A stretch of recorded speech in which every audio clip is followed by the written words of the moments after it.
Bonjour. Aujourd'hui, un exercice très intéressant, très utile d'algèbre linéaire pour classe préparatoire.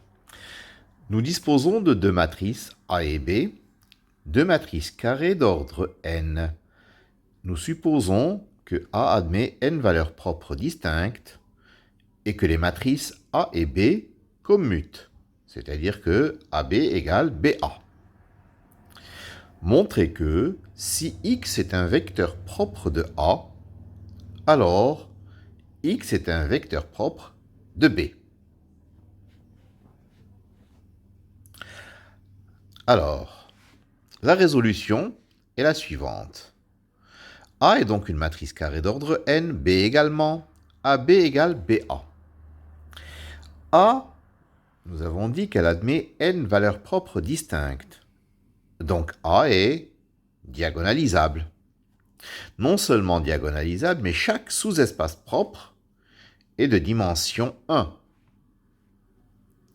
Si x est un vecteur propre de A et si lambda est une valeur propre associée, alors nous avons les deux informations suivantes. X est non nul et AX égale lambda x. Si AX égale lambda x, si je compose à gauche par B, nous obtenons BAX égale lambda BX.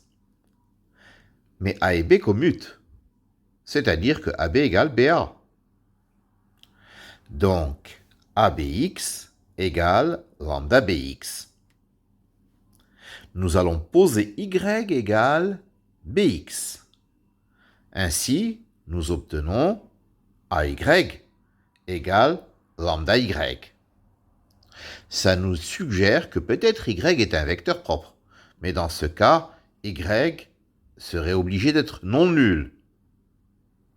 Mais comme Y est susceptible d'être nul, on ne peut pas affirmer que Y est un vecteur propre de A, mais juste qu'il est dans le sous-espace propre de A associé à lambda.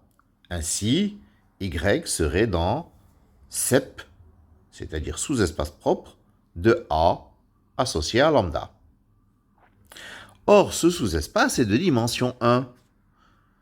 Et X est un vecteur non nul de ce sous-espace. Donc, X engendre ce sous-espace. Ainsi, SEP de A lambda, c'est exactement vecte de X. X est dans le sous-espace, donc le sous-espace propre de A associé à lambda, c'est égal à vecte de X. Donc, puisque Y appartient à SEP de A lambda, Y appartient à vecte de X.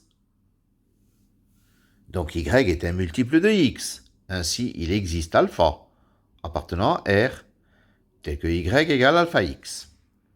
Mais Y, c'est Bx. Donc Bx égale alpha X.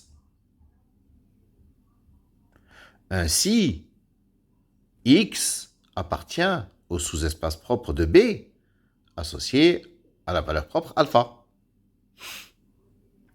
Et X est non nul. Donc X est un vecteur propre de B. Et nous arrivons à notre conclusion. Je vous remercie de votre attention.